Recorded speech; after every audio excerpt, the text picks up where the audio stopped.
Well, all right. Let's start this experiment. First of all, I want to thank you, Danny, for agreeing to be a part of this, and Sure. thank everybody for taking the time to join. I hope we make it worth your while. Um, we're streaming this to Gotham Sound's Facebook site, so anybody on there, thanks for watching. And Danny, I guess let's get started and just go ahead. I've known you for a long time, but introduce yourself. Okay. Let's see. I've been a sound mixer since, well, let's say legitimately making a living at it since 1975. So I guess, what is that? 40 years? Yeah? Mhm. Yeah. No, 45 years, right. 45, maybe 46. Um, I started mainly doing small documentaries, little features here and there, and then eventually became um, a member of a union uh, that existed in those days called NABIT. And they tended to do small documentaries, kind of interesting stuff. And I got to work with some very interesting directors in that period of time. And then the rest is history. I just moved on from there. Tell me about some of the early doc stuff that you worked on. Early doc, I did a documentary called Say Amen Somebody, which I don't know if any of you have seen. It kind of recently got re-released about a year ago. They made a new print of it. It was shot in Super 16. I've done documentaries with Ornette Coleman, lots of documentaries way back in the early mid 70s, late 70s, various subjects. There was a Peter Davis documentary series called Hometown, I think it was. Now I'm blanking on it. But documentaries were a big deal for me in those days, and they still are. More recently, the kind of documentaries that I've been privileged to work on is I worked on Martin Scorsese's Rolling Stones documentary. I've worked on a bunch of his documentaries, actually. One on George Harrison, a number of other people. And I did two Clinton Global Initiative documentaries. In other words, traveling with Bill Clinton to Africa, where he visits the various countries where his Clinton Global Initiative used to help fund programming. So that's my documentary world. Aha. And you said documentaries are really important to you. How come? Well, you're more involved in the process. You know, you're really a part of the team that makes that happen. Even as a sound person, you know, everyone works in unison to try to do something special and important. And going from documentary to the feature projects and the bigger budgets and more support, is that documentary experience something that's important to you? Like, are you able to parlay that documentary experience on the bigger projects?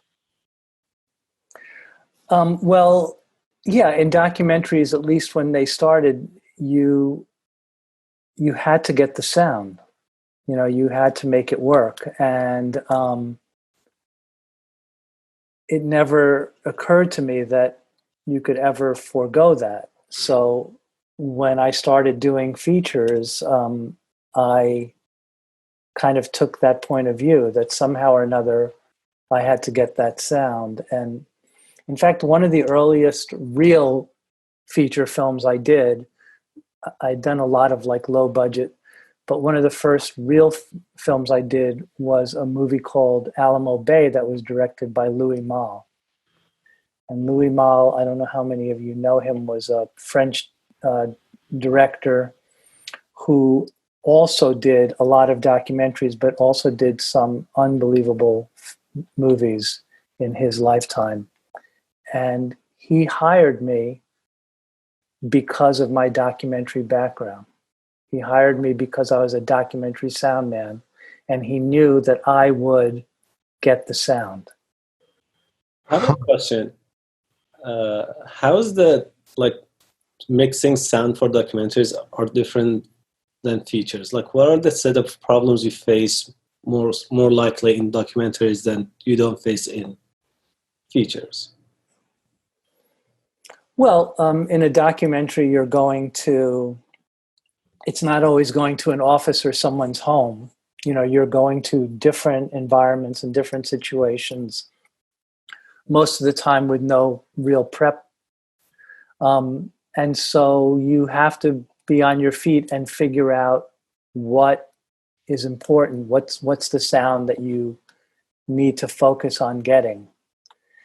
And although more so now you're able to maybe put a radio mic on somebody, in the world that I inhabited, certainly back then, that never really happened. You know, you just went out with a microphone at the end of a boom pole and mixed what you needed to, and just made it work.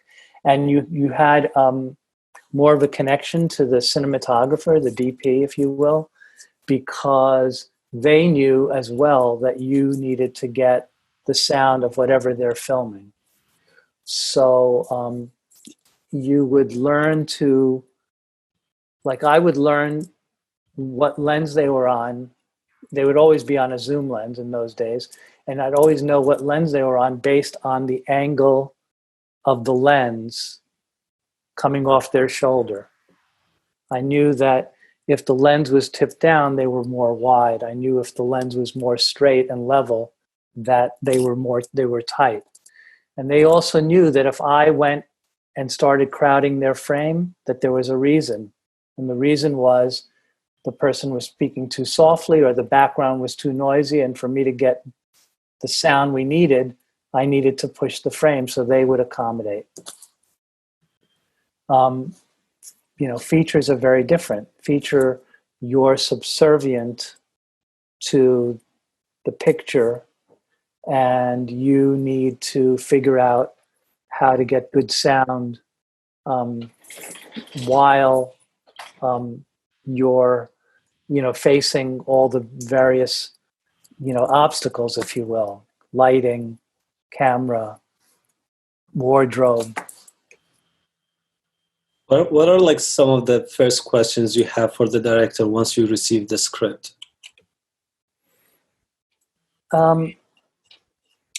Most of the discussions when I receive a script are more about how a scene might play that they have written, you know, where it might call for somebody singing or dancing in a scene, or, you know, whether they're humming, or where it says so-and-so is listening to music. Well, do you really want them to hear that music? Are we just going to do that totally in post? You know, it's more stuff like that. Or maybe it's a movie where the dialogue is written in such a way that it's clear that people are going to be doing a lot of overlapping dialogue. And so there might be discussions about how we want to handle that. So those are among the notions that might come up. But And in terms of your process when you're on set, can you describe some of the differences in terms of your approach when you see a blocking, and how you might start to make choices once you start to see the rehearsals come together? Okay. Well, this is something that's developed over time. And I would say when I worked on movies in the 70s, the 80s, 90s, they tended to be, for the most part, single camera shoots. So in other words, what's common now is you would almost certainly have two cameras working most of the time on most feature films. And the difference is that when we were shooting films with one camera, we would set a frame, and it's usually we'd start with a wide shot, and I would have to know what was being planned. In other words, okay, we're starting with a big wide shot, a master, and then what are we going to do next? Are we going to cover everybody? Are there parts of this that you're not interested in covering? Will we have two shots? Will we have singles? Will people be overlapping dialogue? Let's say it was more traditional, so we would have a wide shot. And I would make a decision about whether I would let the wide shot play in perspective. By that I mean not force the sound to be better than it really is in the wide shot. And then we would go into coverage, and we would cover that kind of more traditionally, the way you would all know. So that was a kind of special and freeing way to shoot, because if you were more artistic, if you will, whereas now when you do a feature film, you're a little more technical, because two cameras with very different lens sizes forces you to make other decisions. But in those days, I wouldn't hesitate to have a wide shot where somebody sounded far away when they were deep in the frame, and somebody who's in the foreground would be nice and, have a good full sound to them. And we have lots of examples, or you have a few clips that you can show and illustrate that. Yeah, I do want to ask. Sorry, what was that, Danny? No. I was going to say one of the better examples of that is some of the clips you have from Glengarry Glen Ross. You'll even see that somebody will be way deep in the frame, and we'll hear them the way you probably would in real life, and not this forced perspective. And how has that changed over the years? Do you know what caused it to change? Is there some moment in filmmaking time that you can think of, or even has it changed? Oh yeah, it changed. I think when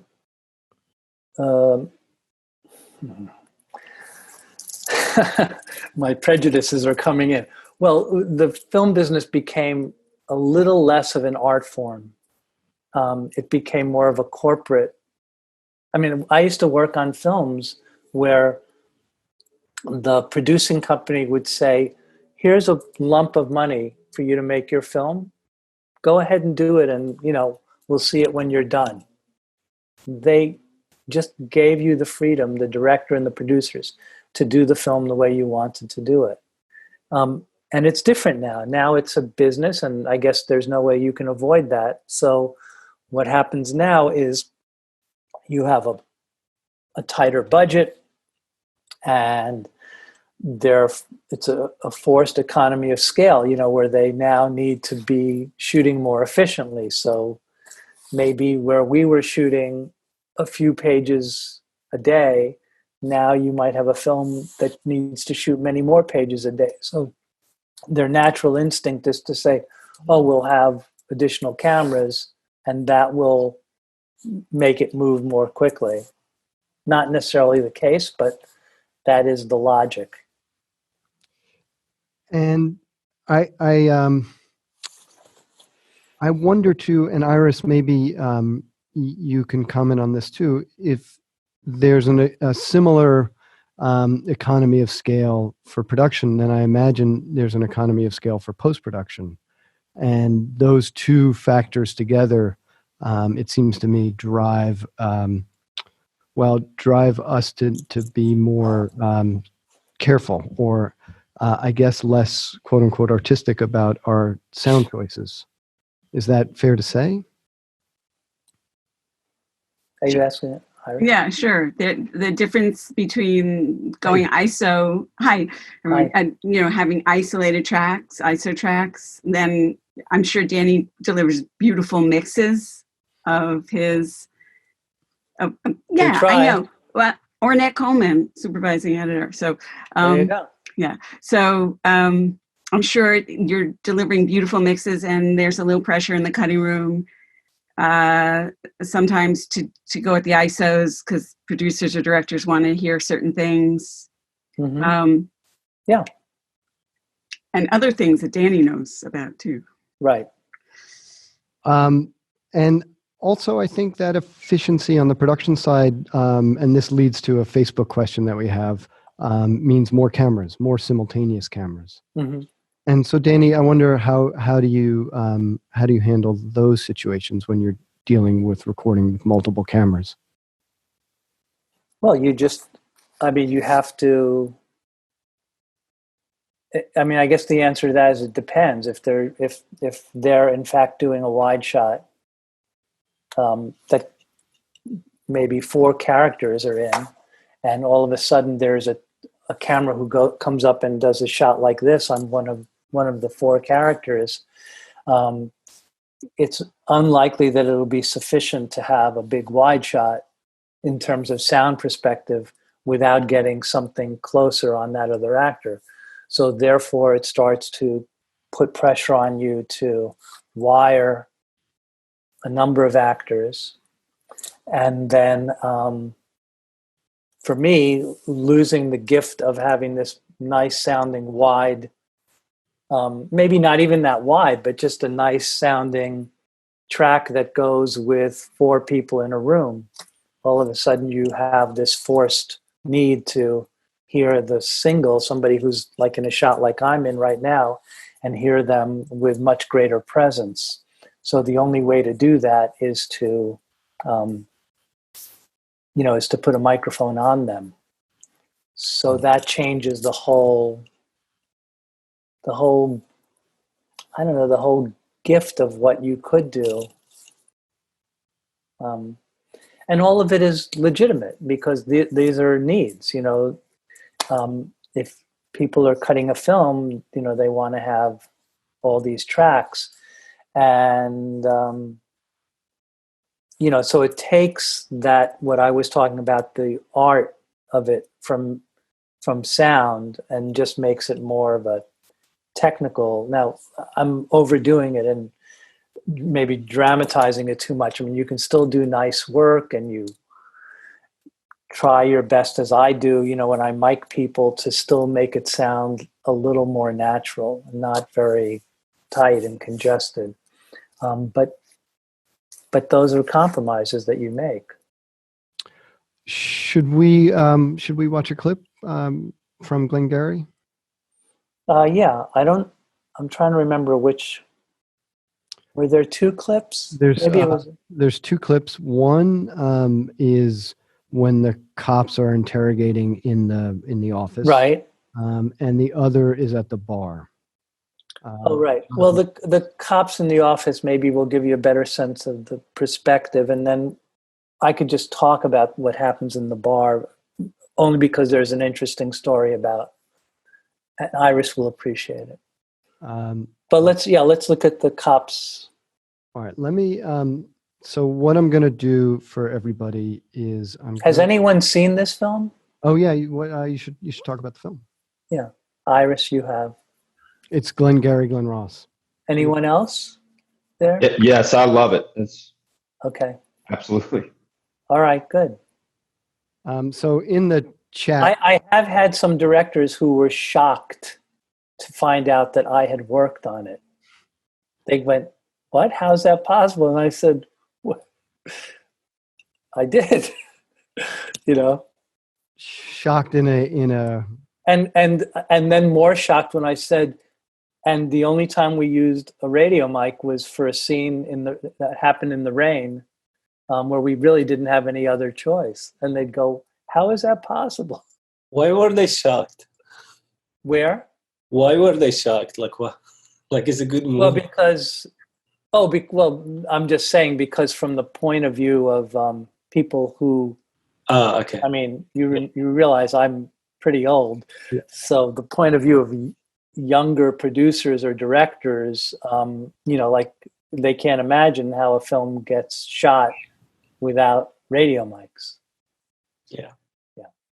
I'm giving you 3 leads. 3? No, I count 2. There's 3 leads there. Patel, fuck you. Fucking Shiva handed this guy $1 million, told him sign the deal. He wouldn't sign. And the god Vishnu too into the bar. Fuck you, John.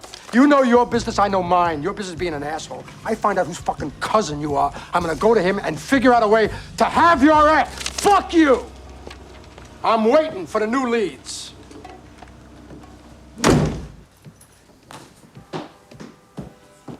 Get the chalk! Hey!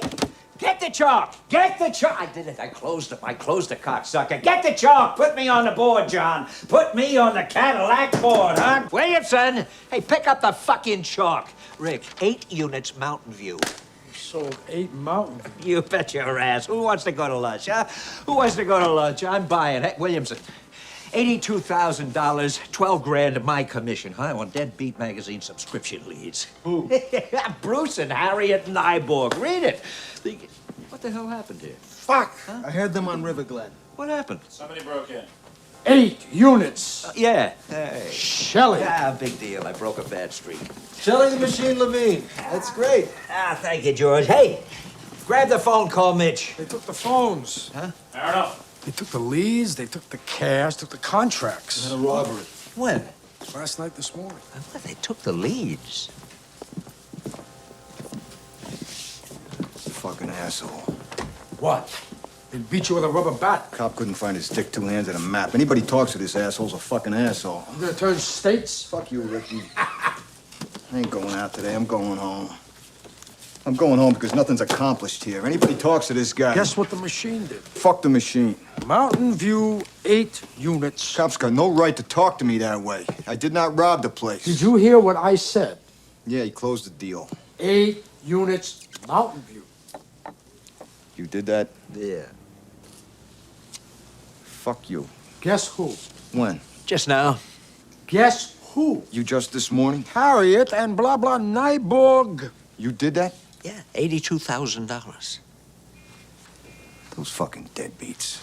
My ass. I told him, hey, listen to this. Hey, I don't want to hear your fucking war stories. Fuck you, Dave. I said you have to believe in yourself. Give me a lead. I'm going out. I'm getting out. You must Oh, fuck the leads. I'm going home. Hey, fuck me, Bruce. How do you believe in yourself? We haven't got a lead. Why not? They took him. Hey, the fucking garbage any case. Oh, goddamn. You know, you look around, you say, this one has so-and-so, I got nothing. Well, why? Why don't I get the opportunities? Did they steal the contracts? Fuck you, kid. Harriet, I want to tell you something. Fuck is that supposed to Hey, mean? will you shut up? I'm telling him something. Can we get some coffee? How you doing? Fine. Uh-huh. If anybody's going out, I could use some coffee. Now, you do get the opportunity. Fuck is that supposed to mean? You do get the opportunities. You get them as I get them, as everybody Ricky, gets them. that I don't care they stole the contracts. Now, I got them in the kitchen. I'm eating a crumb cake. What does that mean? It means, Dave, you haven't closed a good one in a month. None of my business. You want to push me to answer you. So you haven't got a contract to get stolen and so forth. You got a mean streak in you, Ricky. You Yeah, know but that? let me Shut the tell him fuck this. up. Ricky, you got a mean streak in you. And what the fuck are you babbling about? You bring that shit up on my volume? You were on a bear. When I brought it up to you, you'd harbor it.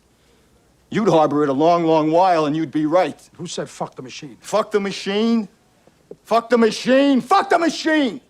What is this, courtesy class? You're fucked, Rick. Are you fucking nuts? You're hot, so you think you're the ruler of this place. Hey, wait a You minute. wanna... Hey. Shut up! Okay. You wanna decide who should be dealt with how? Is that it? I come in the fucking office today, get humiliated by some jag-off cop. I get accused of... I get this shit thrown in my face by you, you genuine shit, because you're top name on the board! Is that what I did, Dave? I humiliated you. Oh my God, I'm sorry. Sitting on top of the world.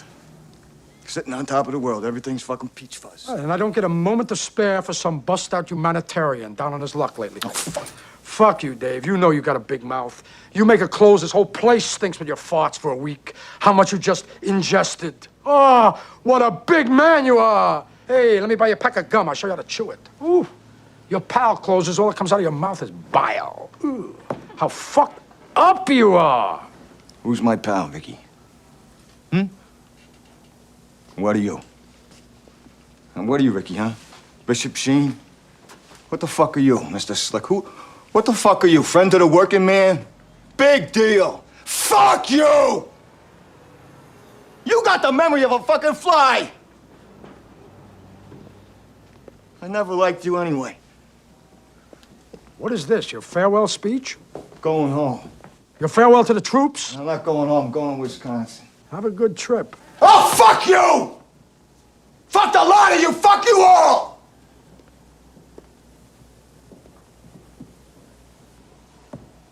You were saying? Huh? Come on. Come on, you got him in the kitchen. You're in your shirt sleeves. You got the stats spread out. You can smell it. Come on, snap out of it. You're eating her crumb cake. Oh, yeah, I'm eating a crumb cake. How was it? It's from the store. Fuck up. Bruce, Harriet, what we have to do is admit to ourselves that we see that opportunity and take it, right? And that's it. Now we just sit there. I got my pen out. Always be close. Yeah. Did anyone get anything out of that? What are you thinking, Danny? How long has it been since you saw that last? The whole film? Oh, probably 10 years ago. Uh-huh. And what did you think when what was going through your mind when you saw that clip just now? I thought it's astounding that I got away with recording it that way because it was so much more artful and interesting. And I mean, let me ask, for those of you who are watching, do you understand what I was talking about? You see that how that perspective exists? In other words, somebody who's deep in the frame sounds like they're deep in the frame. You know, they're not punched up to sound like they're as close to you as the person in the foreground. And the other more difficult part of this is that this is a show where overlapping dialogue is absolutely okay. And we always use two booms, and we would mic somebody who was off camera, or because they were constantly jumping each other. And all of that had to be mixed into a 2-track recorder. Did you take advantage of the 2 tracks, or did you just make one mix track?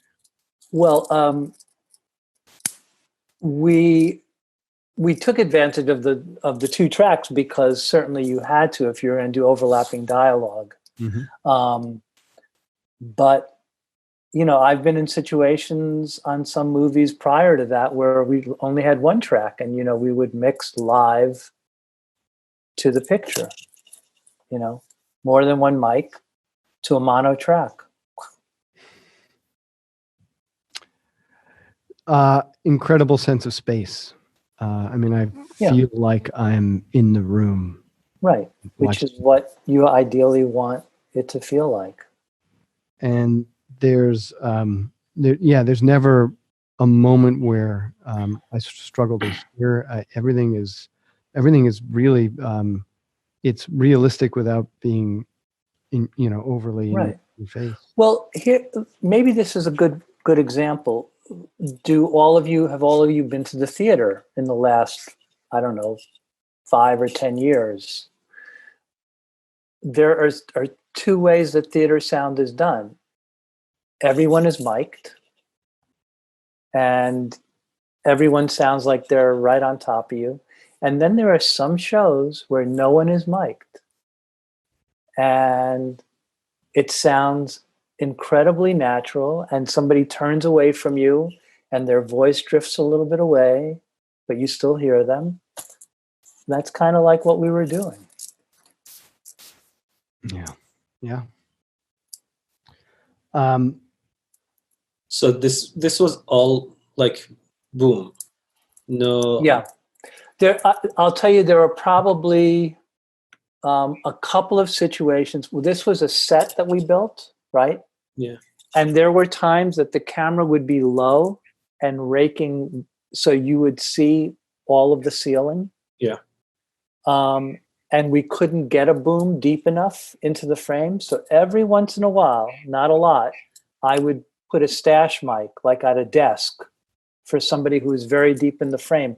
But I would never give it away because I kept it sounding far off. In other words, that stash mic was pulled up to make it just sweeten, that sound, but not make it like they were on top of us.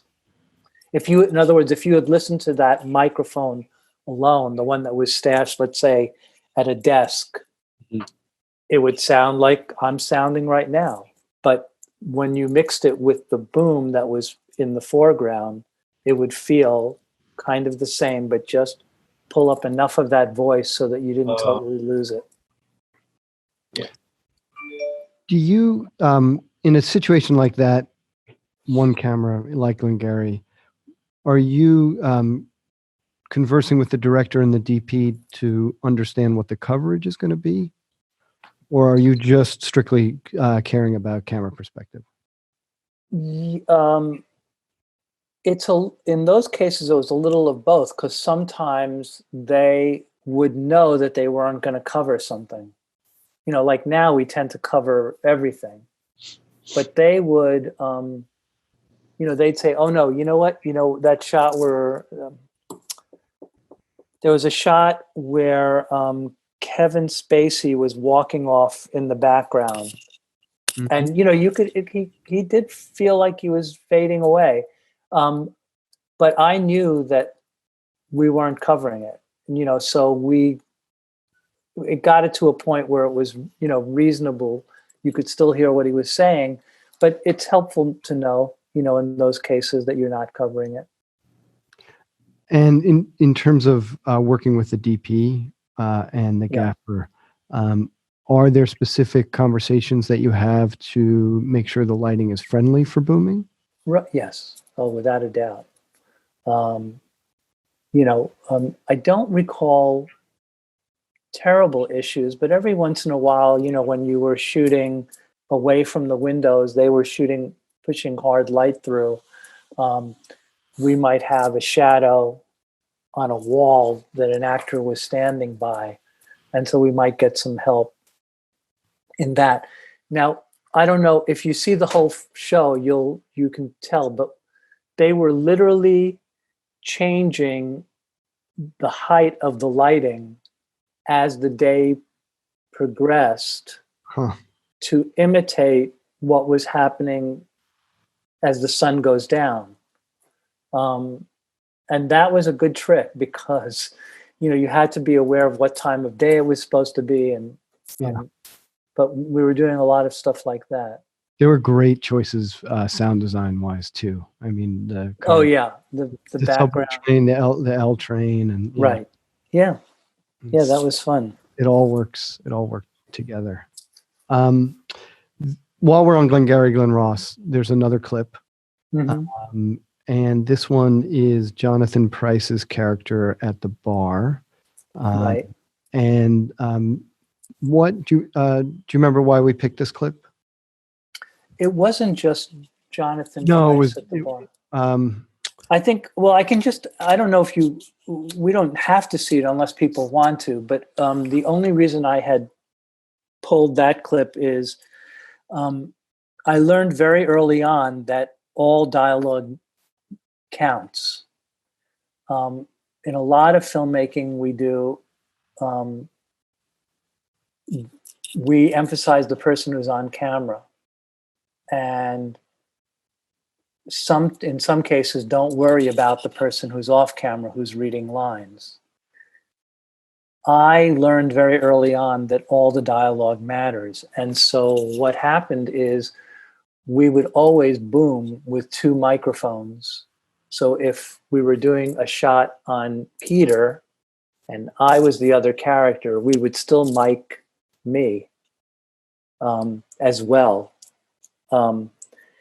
And sometimes that was done because, again, there might be overlapping dialogue. But the other reason, more importantly, was that sometimes actors get nervous in front of the camera. I know that sounds impossible, but it's true. And what it means is they flub more often, or their performance is a little more static than you know they're capable of. And sometimes when they go off camera, they are great. So this was common for me to just record. I don't make much of a big deal about it. It's just what I do. But when the film was over, the director and his sound editor let me know that they were very happy that I did that in this particular scene, because Alan Arkin, when he was on camera, did not do a good job. He just he couldn't click. He was just not at his best. And yet when we recorded him off camera, or over the shoulder, if you will, he was really good.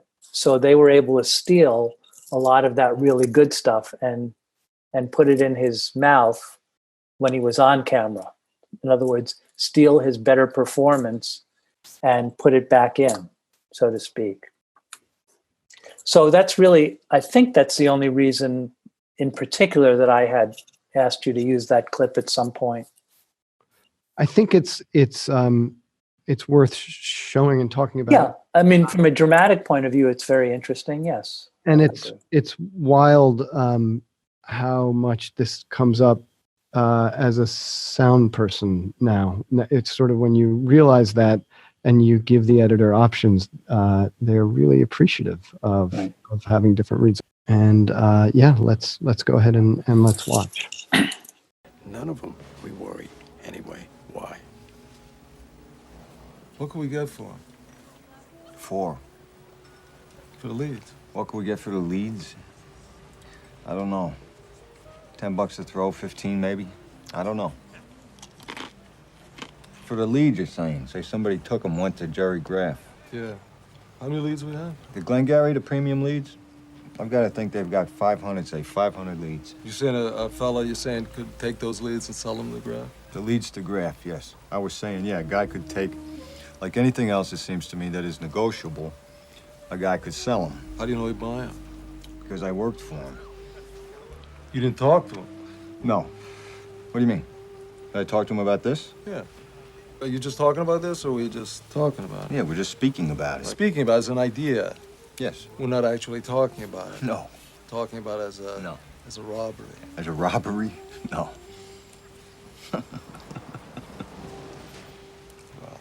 Hey. So all this, you didn't actually call Graff. You didn't talk to him. Not actually, no. You didn't? No, not actually. Did you? What did I say? What did you say? I said not actually. Fuck you care, George. We're just talking. We are? Yes. Because it's a crime. Robbery. That's right. It is a crime. It's also very safe. You're actually talking about this. That's right. You're gonna steal the leads. Have I said that? Are you? Did I say that? Did you talk to Graff? What did I say? What'd he say? What did he say? He'd buy him.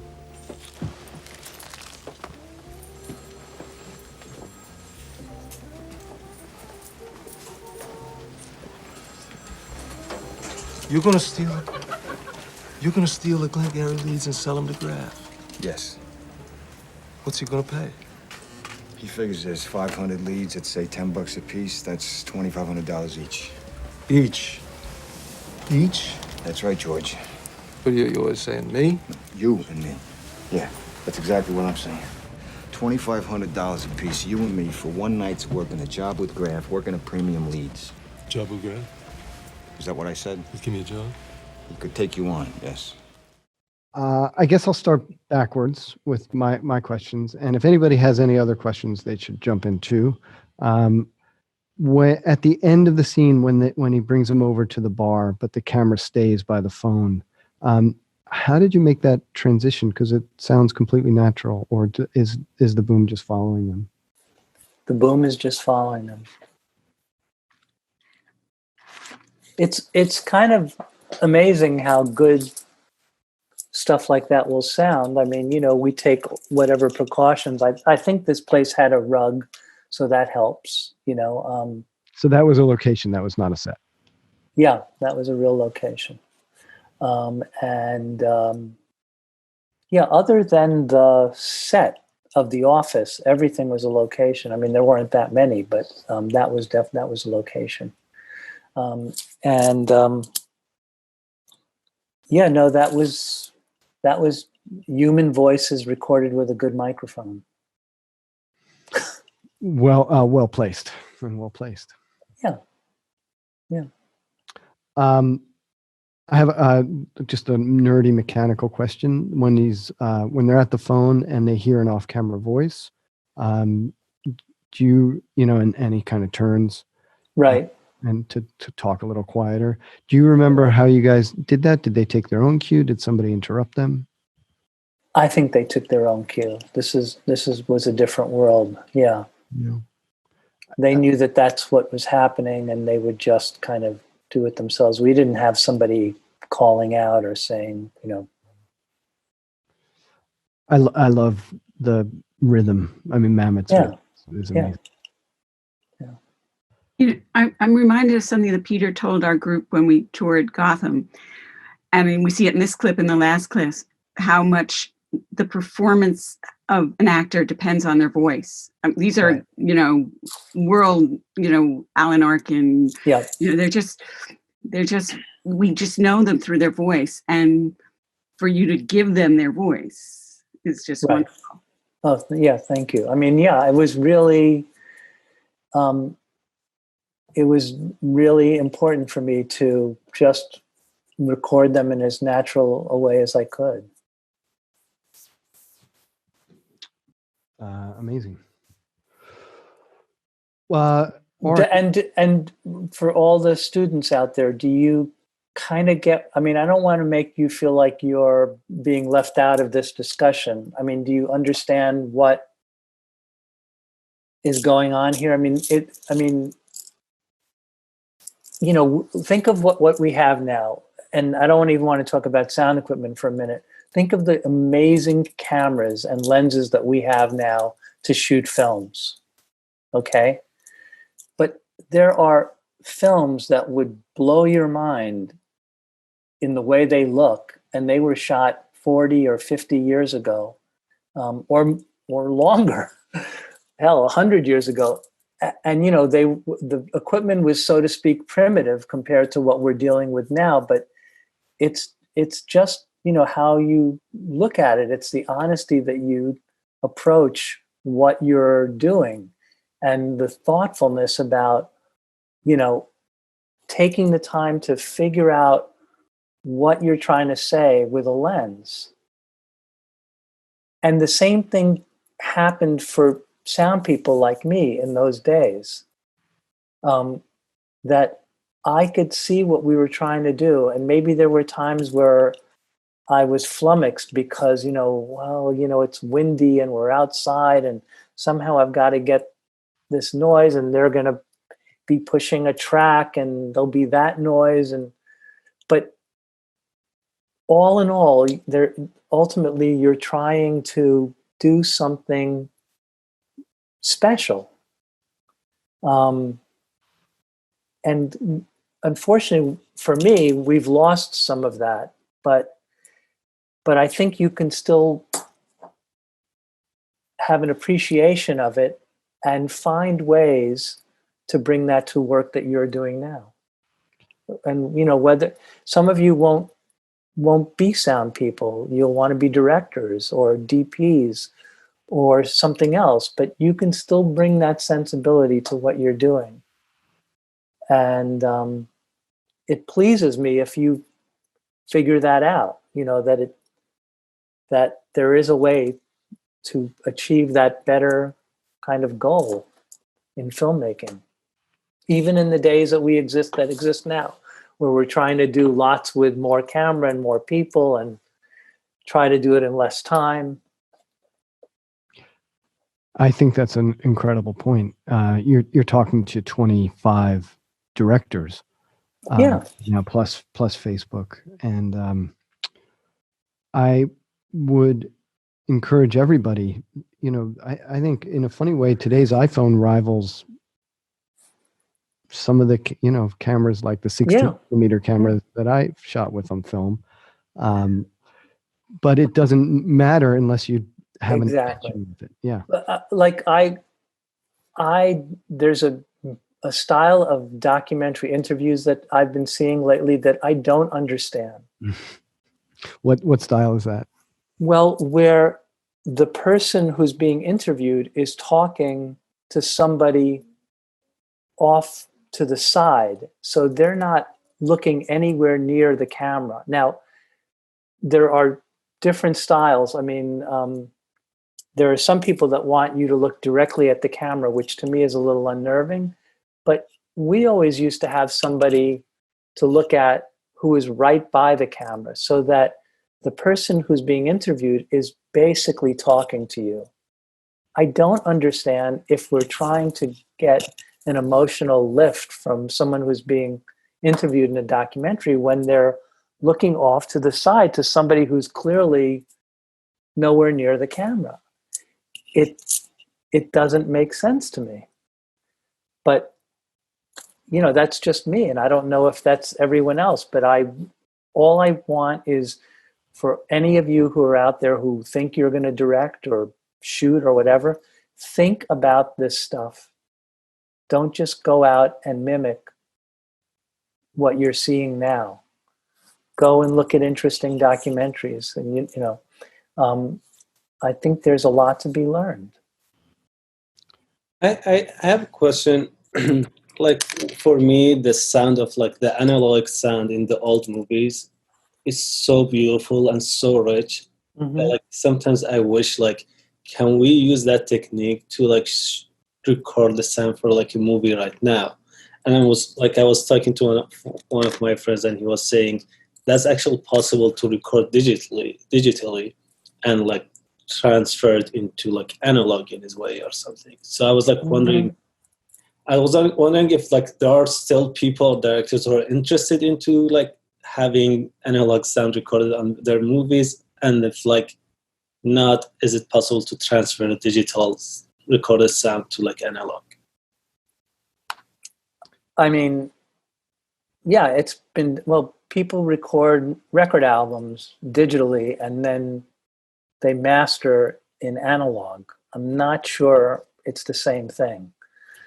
There's people that use the a Nagra as a plugin to Pro Tools. Right. So it prints the tape and then comes back in, and then Pro Tools delay compensates everything to line up with it.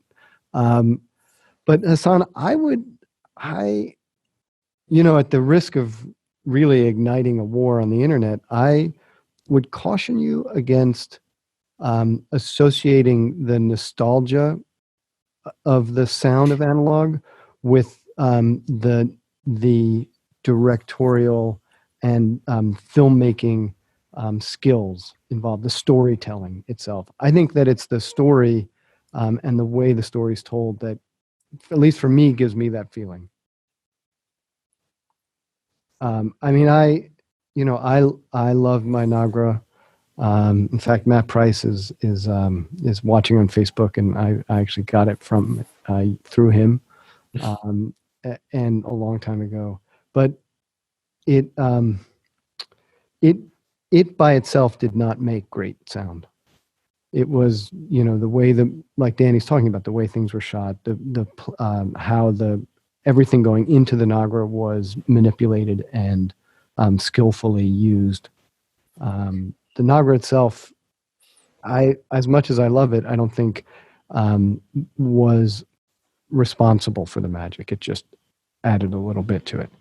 Right. Now, and most of you probably don't realize that the sound that I handed in, which was an open reel tape, 1/4-inch tape, well, it had to be transferred so that they can watch dailies. Dailies didn't happen the way they do now. Dailies meant that my sound was transferred to a machine that was a frame by frame equivalent of film that had a magnetic stripe on it. Okay.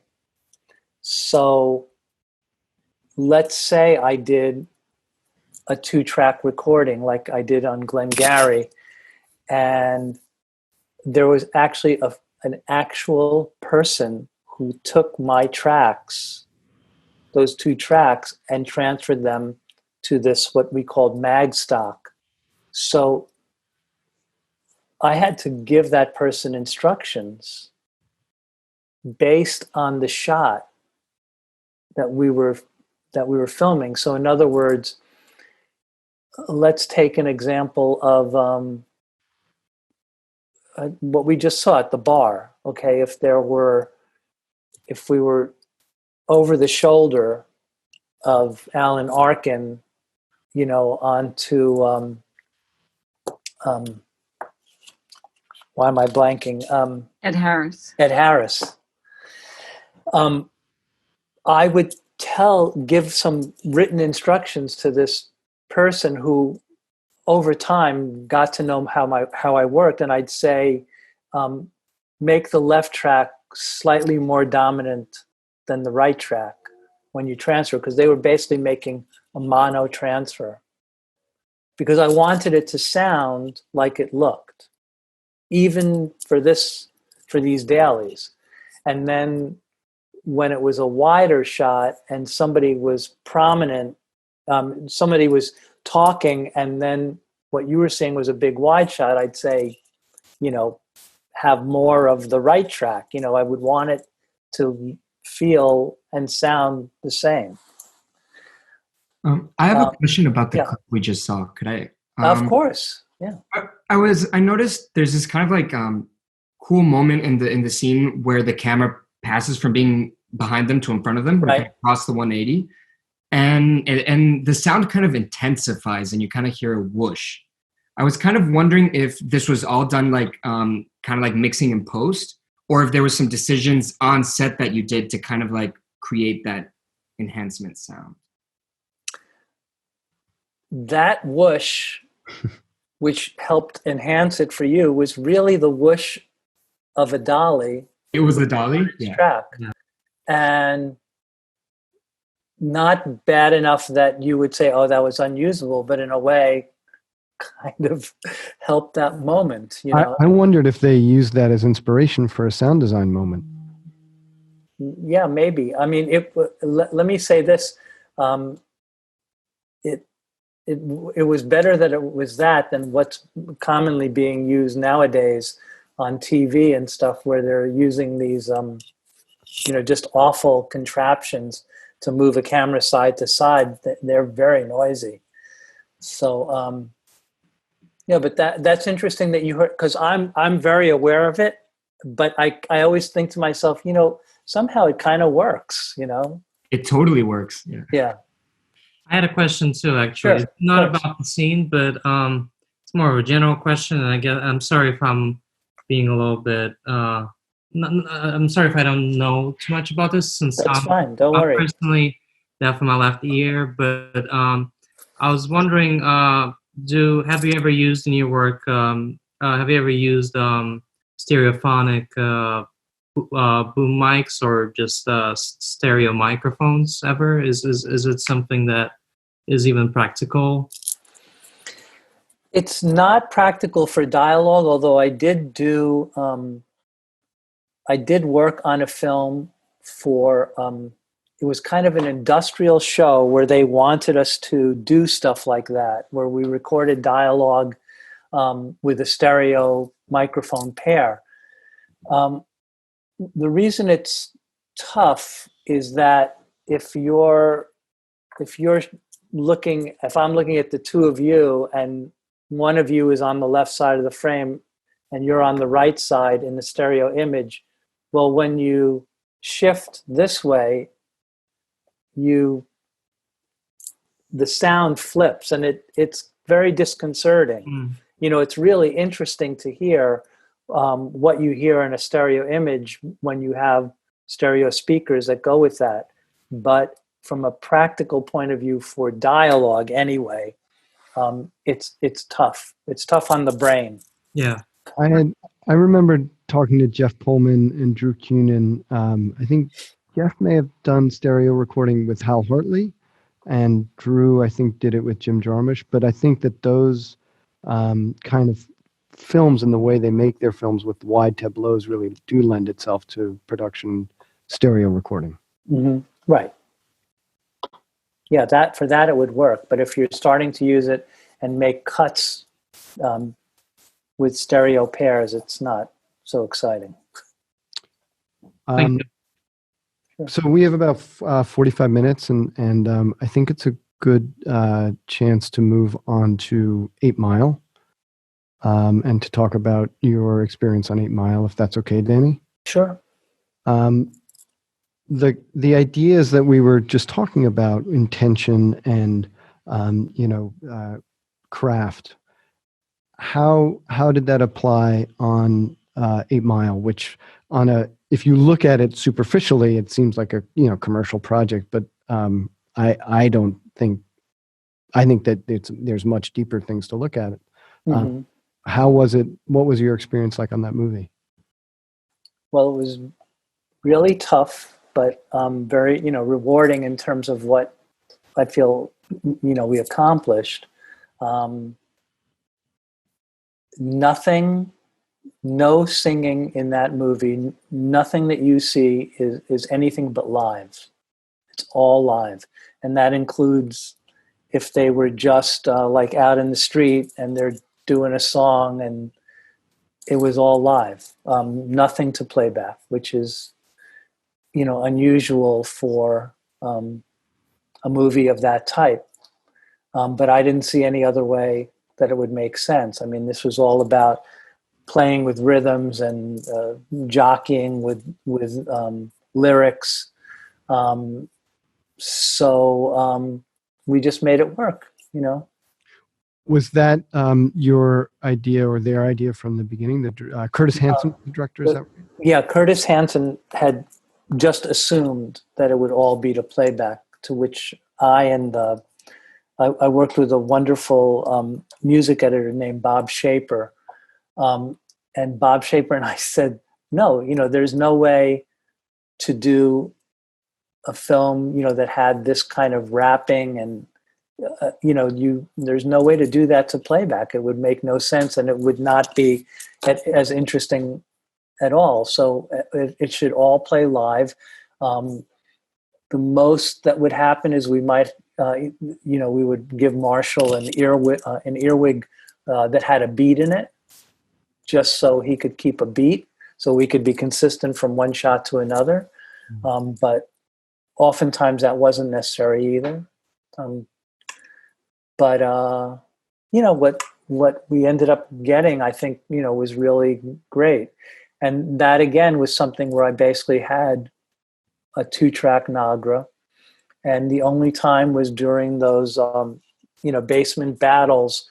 We had a Pro Tools set up that Bob Shaper had brought, and so that we can have the ability to record many tracks, obviously, because we needed more than 2 tracks for those kind of things. But even down to there was a sound system set up that was period, that was set up by this wonderful PA guy that Bob brought in from, I think, Texas. Uh-huh. And the fellow who was playing the tunes on the record, the beats, that was all live, and the audience was live. So, And did you make any concessions in terms of trying to get something quote unquote clean, or you just let it play for what it was? Oh no, not at all. It was a performance, and that was that. And any in terms of wild tracks and any other we tried our best to get. The only thing we wanted were wild tracks, with crowd to help fill in, and often we were thwarted. What happened is pure economy. They had, a couple of hundred people that they were paying to be extras. And as we started pushing in tighter and tighter, they would lose, 75 of them. Mm-hmm.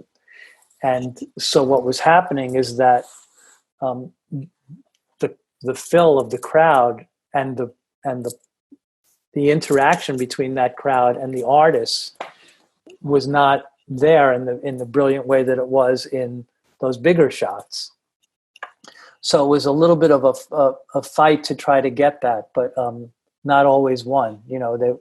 The economics of it was just overwhelming for them. Let's watch it. You got this.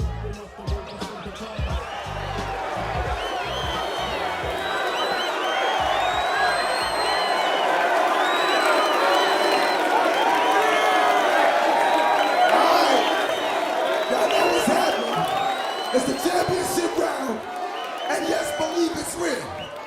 It's time. We got Papa Doc, and we got B-Rabbit. Now, I don't even have to stress how important this is. It's the championship. We at this motherfucker. This is what we came to see. You know what I'm saying? That's why the fuck we in the deep. We represent. We at the shelter, goddammit. It's real. I hope y'all ready. This shit is about to be on and calculating up in this bitch. All right, hold on. Gotta do this coin toss. And being that Papa Doc is the defending champion, you get to choose. What do you want to do, heads or tails? Heads. Heads. Okay. Who goes first? Let that bitch go first. Whoa. I can't believe my ears. A lot of hostility. Pumping a lot of anger. All right. Hey, check this out. We got new rules. Being a championship round, each of these cats, they get a minute and a half apiece. I don't know what's gonna happen. Be ready? You know what to do? DJ, kick that shit.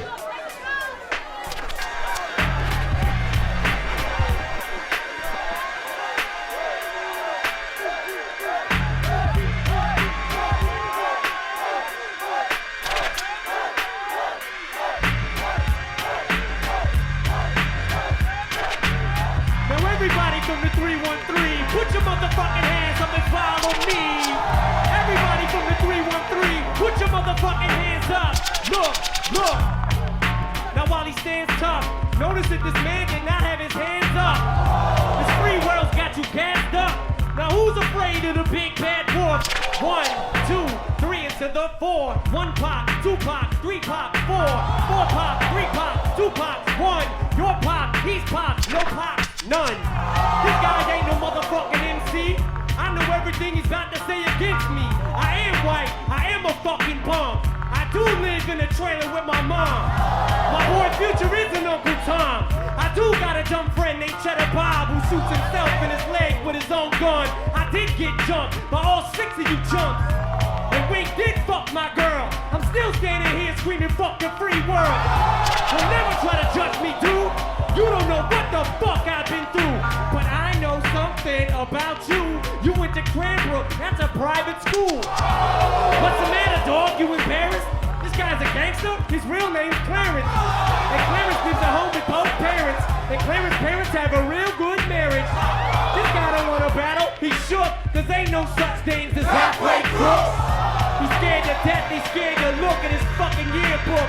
Fuck Cranbrook. Fuck a beat, I go a cappella. Fuck a Papa Doc, fuck a clock, fuck a trailer, fuck everybody. Fuck y'all if you doubt me. I'm a piece of fucking white trash, I say it proudly. And fuck this battle, I don't want to win, I'm outie.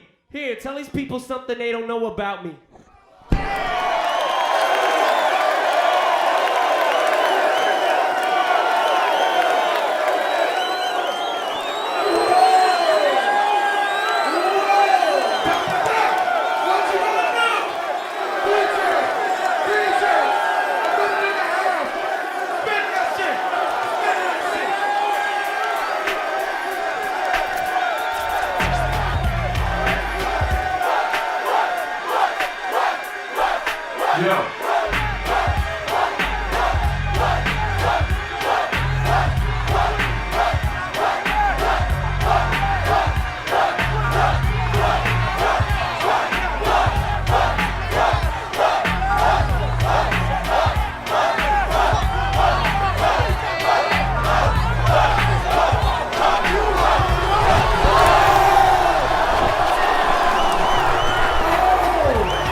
So what went through your mind watching that clip? Oh.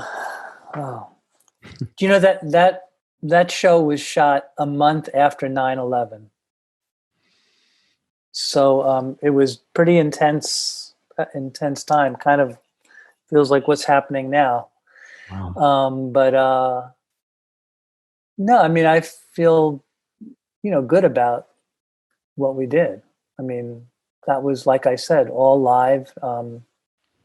And there were nothing was pulled back. It was excruciatingly loud. And I think you get that. I mean, I hope you get that feeling that, this was, for real. Question actually about that. I was wondering because I had an opportunity to spot a playback person on the set, and I know that a common thing that they do, a common technique that they do, is when they do playback, they, for the purposes of capturing sound, they do a high pass filter, where during playback, the only thing you hear is the bass, basically, of the track. And I was wondering if this technique was used here, or was it actually just the speakers blaring the music in its full, I guess, sound. And and what was Eminem doing all of the lines live, or was it overdubbed later?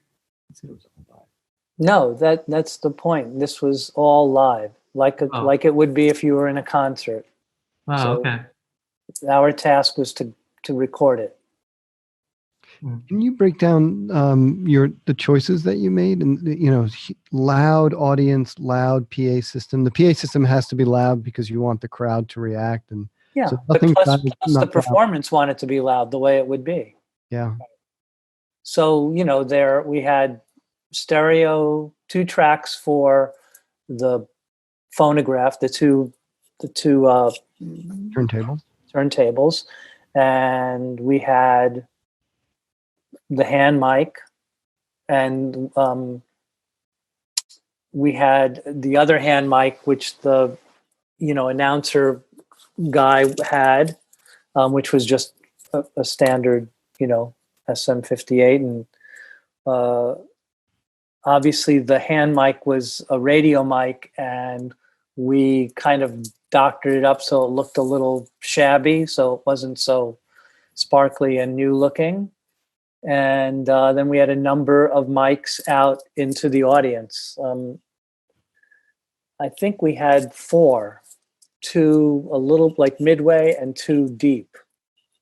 And they're not just audience mics. They're also mics that give you the life of that room with those speakers and the microphones, blaring. So they pick up the ambience of the room as well as give you some not a dry sounding music track. I have a really quick question. Hi. Hi. I was wondering, how many takes, first of all, was that? And also, a sort of unrelated question, do you make your own Foley? It wasn't that many takes. I mean, there were some tighter angles and stuff like that. So, but of that, like say the master, I don't think there were more than 2 or 3 at the most.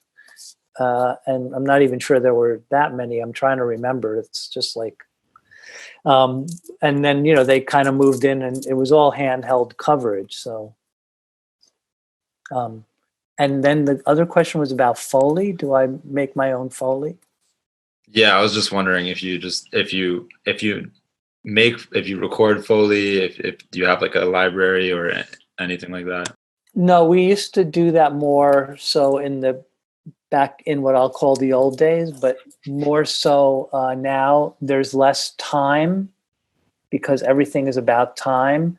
There's less time and inclination for production to sit around and wait for us to do some kind of track. So you kind of limit it to the things that are very important, But you would have done wild track in situations. Well, we did wild track like I said, of the crowd before they sent them away. Right. It was never as much as we'd like to, but how, in a situation like that, do you get into kind of not directing it, but being very specific? Like, I want some whistling. I want to hear certain things, and try and isolate moments, or do you just? Some of that came up in the wild tracks. It's better to get the more specific sounds. So when we were trying to get wild track to fill in for before they started sending everyone away, I might get them to do something that was more specific that some of the crowd was doing. But no, other than that, I mean, it all kind of existed there, And I have a question about working with first-time actors. Was this Eminem's first acting? Yeah. And is there a conversation that you have with him, or feedback that you give to him over the course of shooting, or anyone who's first time acting like that? He kind of got it right away. I mean, he was pretty smart. I think maybe there was 1 or 2 times ever that I said anything to him about like a volume thing or something. There's a scene in it where he's working at the factory. He was working like in a steel factory, and he was working with a piece of equipment, and we wanted him to sing or hum along with the piece of music, with the piece of machinery, and it was loud. So I went to him and said, I just need to hear you a little more, over this piece of, so it was something like that. But for the most part, he was, great. We have a question from Facebook. No boom used here, just handheld mic and ambience mics. In the scene we just saw. Oh no, there was still a boom. There was particularly a boom when we were in those tighter 3 shots and stuff, because you couldn't just rely on those handheld mics to pick up something. Like Mekhi Phifer at some point yelled something in that 3 shot before they started singing, and I'm sure that was off the boom. Mm-hmm. And then the boom was used when we were trying to localize the guys from his clique and the guys from the other. They would scream out stuff. So, the boom was used for that. Nice. Chase, did you have something? When you said that you were going to use a radio mic for him on stage, does that mean that the handheld mic I was referring to? The handheld mic. So that wasn't going through the cabinet with the beat at all? Oh, of course it was. Yeah. Oh, it was also. Okay. Yeah. So, it was, I mean, if you were at a concert, you heard everything that you would hear in this situation. So you didn't mic the cabinet like the way you would in like a studio production? It was just from like how did you record the cabinet? Is right. A better way question. Yeah, we probably had a couple of mics. I wish I could remember now. We definitely had some dynamic mics on the cabinet. Yeah, but not as much as you'd thought, because it was. I mean, you'd get to a point where you just had too much. It was so loud between his singing and what was coming off the turntables that you didn't really need to supplement much more. So the cabinet miking was just sweetener. And really, I never pulled it up. I mean, they had it as a track, that was recorded on Pro Tools. But when I did even though we were doing this multi-track recording, I still had to make a dailies track, a mono track. Although the mono track I did it with a stereo machine. So I think what I did is I put his mic on one track but built the rest of it. It was ultimately really still a mono track. Because they transferred it in mono to whatever they were cutting at that point. And so there was a mono track of the concert, which they were cutting with for the whole time. In fact, the sound editing team that was involved couldn't duplicate the mix that I had made, and the director was very upset about it. So he had them call me to say, what did you do that we're not doing? And I said, I don't know. It was live. I mixed it live.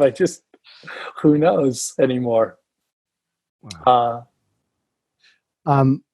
So we don't have that much time. Okay. I want to move on to Mississippi Burning, and I think we have time for one more clip from Mississippi Burning. And you're doing the rally, yeah, or singing, which your choice. The rally, I think, is more. Before we move on, I have to ask you this question. Okay. If you were the sound person for a character in your wardrobe wearing your bracelet, what would you do? This bracelet? That bracelet. I would find a way to keep all of these elements from moving against each other, because that's what they're doing. Do you guys know what we're talking about? So we usually use Joe's sticky tape, or I don't know, butyl. It comes in many different names, but basically we would stick the components of this together as much as we could so that they didn't move against each other, to try and quiet it down, because to a microphone, this is really loud. I couldn't resist, Danny. I'm sorry. All right. I just got a link on chat, and I'm going on Facebook now. Do you want to say anything about this clip that we're going to see?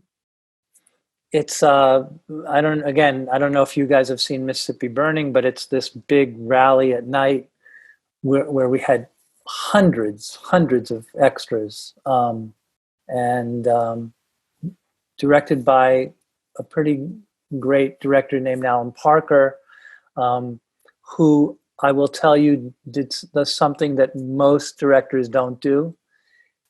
Every extra that he ever uses in any of his films, and I don't care if it's one of the 400 or 300 in a crowd, he sees a photo of them and selects them.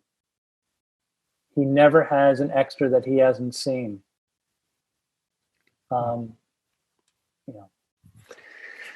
All right. Well, I'm going to mute us, and then we'll go in. And okay. Great.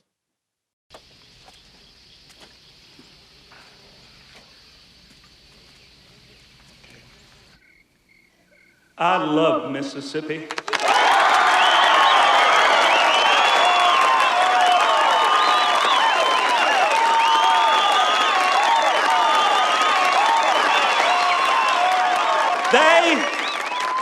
They hate Mississippi. They hate us because we present a shining example of successful segregation. These northern students, with their atheist communist bosses that have come into our community this summer with the wish to destroy it, this week have taken a terrible blow. This week, their cause has been crippled. This week, all of these federal policemen you see out here prying into our lives, violating our civil liberties, have learned that they are powerless against us if every single Anglo-Saxon Christian one of us stands together.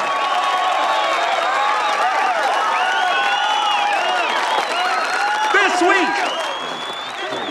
Ward, your company, sir. You got no right to be here. This is a political meeting. Doesn't smell that way to me, Deputy. It's a goddamn political meeting, Hooper boy. Oh, it looks like a political meeting, but smells more like Klan to me. With or without the Halloween costumes. Gentlemen? In the courts of Mississippi, they have been minded. that they cannot by force turn our communities into replicas of their communities. Communities in which Negroes run riot, unrestrained and unpunished, as they do this summer in the streets of Harlem, or they do in the streets of Oakland, or they do in the streets of Chicago.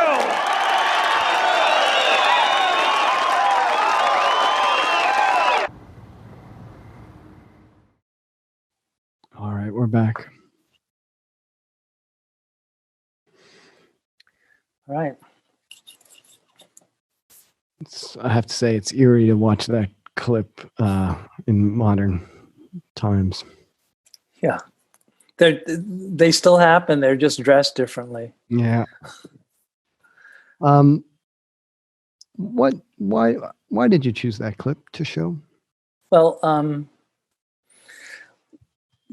I'll explain a little bit. First of all, we put a microphone, one of my microphones, inside the microphone that he was using.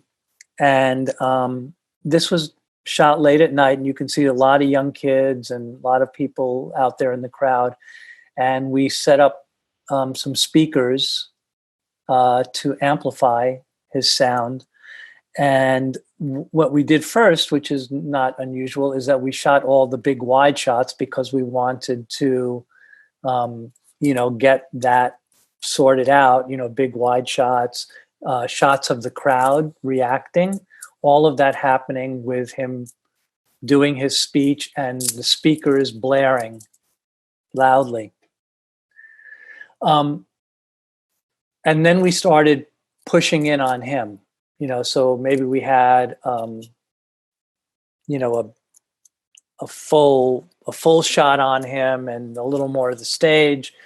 So we were still doing the whole thing with the speakers, feeding the microphone into the speakers. And I had my boom person was out in the crowd, getting not just the crowd reaction, but also, again, it was opening up the microphone to the speaker, so you had the sense of a live performance. But it's not unusual in a situation like that once you get in tighter onto the actor like that you turn off the speakers or minimize them so that you have a cleaner track. So that's what we did. And he did one take, and the director was happy. And I felt terribly about it. I felt that we had taken the life out of it, and by killing the speakers, this actor no longer had that feedback from the crowd and didn't have the excitement that he had for all of those other takes. And so I felt it was very flat, and I kind of went immediately to Alan Parker because they were starting to say, okay, we're done. And I said, we really should do another one. And he said, why? And I said, I really think he needs the speakers. And he said, these people have been out here all night. I want them to get home. I want to be done. And I said, please, let's do one more. And he agreed, and we did. And it was much better because we had stolen something from this actor that he needed. And yes, they could have in post mimicked what I had done with the speakers, but they couldn't mimic what he needed. So you have to be a player in what's happening. You have to care enough to, even as embarrassing as it was for me to kind of hold things up and say, please, we should do it again. I mean, I knew Alan Parker realized that I was probably right. And, ultimately we were all much happier that that's what happened. We did it one more time. I can't stress that enough. Because being here at Gotham, I see all kinds of sound people. And it seems to me the sound people that are working at the very top in the industry really know how to talk to directors and think about sound like a storyteller and a filmmaker. And it sounds like, I mean, that's kind of the through line in all of these examples, I think, is that, you know, there's a very technical way to do it. And I know when I first started, I was all about getting it clean. You know, yeah, no, we got to do it with earwigs. You can't have it be bleeding into the microphones. And I think you have to adapt if you want to get to the next level, or at least that's a big part of it. Yeah. I mean, it's something that I struggle with, and I see sound mixers struggle with all the time. But I think it's really important. What's good for the film. This isn't your movie as a sound person. But the more important lesson is not to those of you who are out there that are sound people or want to be sound people, but also to all of you who aren't going to be sound people and are engaged in either directing or writing or whatever. What I'm trying to convey to you is not something that's just a sound thing. It's looking at what you're doing and caring enough to think about what makes it better. And you just have to be honest about, you know, what helps move your storyline along, what helps the actors. Because if the actors look foolish or they can't get enough back for what they're doing for you, then it won't be as successful. You can do much better if you just think about what you're doing and what you're trying to accomplish. Does anybody have any questions? Your questions don't have to be about just the sound. I mean, I think to be good at sound is no different than being good at being a director or cinematographer. What I want to stress to you more importantly is that you have to be aware and conscious of what you're trying to do and how to make it come out the best way, you know. What's the oh sorry. Yeah. Okay. Go on. So you talked a lot about like mixing on set and like the stuff that you give editors. Just what specifically do you give to an editor? Like the ISOs and the mix? Like how do you know what they want from you? Yeah, they want as much as they can get from you. They want, as you know, tracks for everyone who's speaking, ideally, and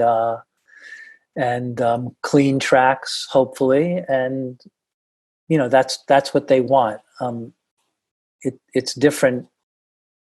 It's different in the sense that you're now giving them more raw material to play with, but then you're not in charge of that material anymore. Mm-hmm. And has that changed since you've been in the industry? Like the type of things that editors want? Like the type it's changed because the equipment has changed. You know, yeah, we didn't have multiple tracks and the ability to do any more than you know, make a track that works with the picture. Mm-hmm. Leo, you had a question? Yeah. I have a question. What's like the best thing or like the most, how do I do this? What's the most rewarding thing you've gotten out of working with all directors and all the people you've worked with through the years? The most rewarding thing you've gotten from working on all these sets? I think just to be appreciated for doing a good job. You know, just it's always great to have people feel positive about what you've contributed to their project. And I have one more. When you do like, first of all, that scene in 8 Mile you recorded sounded really dope. And like there's like the chant scene where they're like, what did the crowd record that on beat on set? Yeah, or was that in post? Nothing in post. None of that was in post. But I was fired. Like they were on beat. It was like like a nice groove to it. It was a concert. You know, is what they did. Yeah. I have one question too. it refers to something that you said earlier in the first clip that you saw, when we're talking about lighting and getting like a boom shadow in the Right. light, whatever. I was just wondering, as an aspiring director, and with all of your years of experience on so many different films, I'm wondering if there's a certain protocol that you found works best for you in terms of finding the sweet spot for the mics and then lighting, or if there's an order in which things get messed up less frequently, if you will. That's a good question. In the earlier days, for the most part, you worked in conjunction with the DP and the gaffer because they knew that you had to get that sound. That for the most part, we used booms, and everyone was used to that idea. And so, if it was important, what we did is we either I did or my boom person stayed on the set and watched the progression of what was happening lighting wise. And if you can anticipate a problem and then jump in and say, before you lock that light in, can we just show you this place where the mic needs to be and we have a shadow there? Is there a way you can help us out? So maybe one of the grips will come and set a flag to cut that shadow out. Yeah. Or they might raise the light or lower it in a way that doesn't hurt what they're trying to do, but will help move the shadow out of the frame. So it was very important to be on the set and not be a negative influence on the set, but be a positive influence, and just kind of, people appreciate if you're not coming with a problem the last minute, just as the actors are arriving on the set. Now, sometimes something happens last minute that you can't avoid, but for the most part, if they know that you're being attentive and you're coming to them with a problem well before in time for them to deal with it, then it's usually taken care of. You also touched on something very important, Danny, which is you had an understanding of what the other crew has to go through. Right. Before you lock that light, meaning before I ask you to undo something. Right. That Exactly. implies respect for their craft as well. Right. I didn't just know how to do a sound. I had to know how someone was lighting and understand it. And I had to know how you could solve a problem. So in other words, I couldn't just go and say, I was hoping that maybe you could figure out a way to solve this issue with a shadow.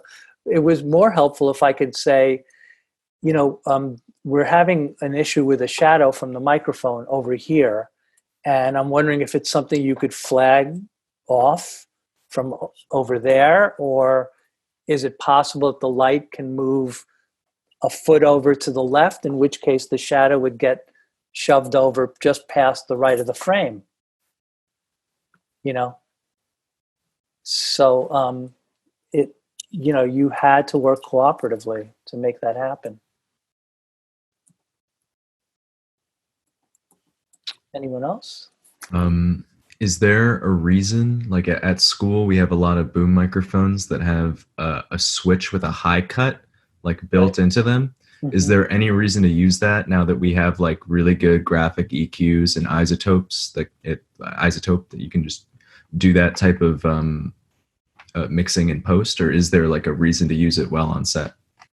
Yeah, well, you want to use it where you're having an issue with probably wind noise. In this case would be the most likely thing. And the reason is that that gives you an opportunity to cut that objectionable noise before you put it in the recording. There's a point at which you could, that low frequency noise could eat up most of your recordable room, if you will. If you can eliminate some of that noise in advance, then you'll have more room to have a better quality sound. And yes, you can then you can go back and play and try to equalize it a little better than it was. But sometimes you have to go to something like that because you don't have much room to play with. When I recorded my earlier days of sound, I did very little cutting of low frequency unless I needed to, because there wasn't much that we could do on the set. We didn't have fancy EQ and all that. And whatever I gave them was original material.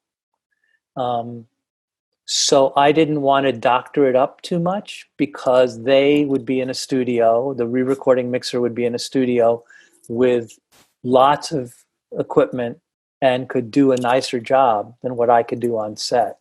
So I did a minimal of any kind of EQ or low frequency cutting.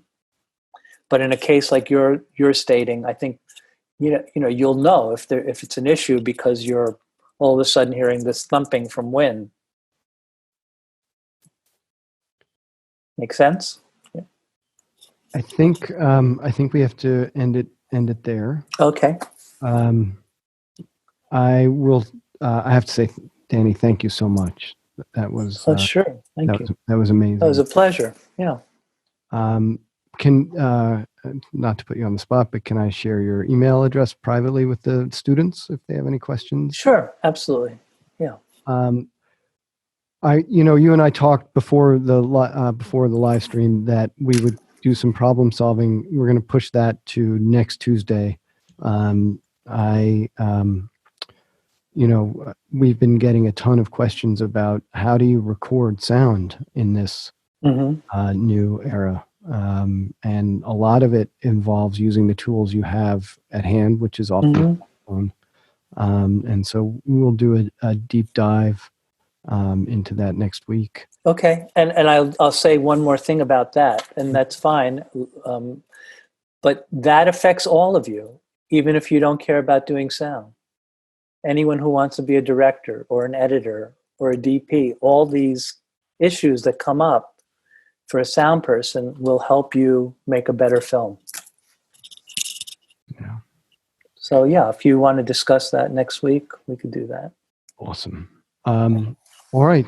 Thank you, and we'll leave it there. Thank you. Take care, everyone. And take care. Thank you so much. Thank you. Welcome. Yep. Bye. Thank you so Yeah. much.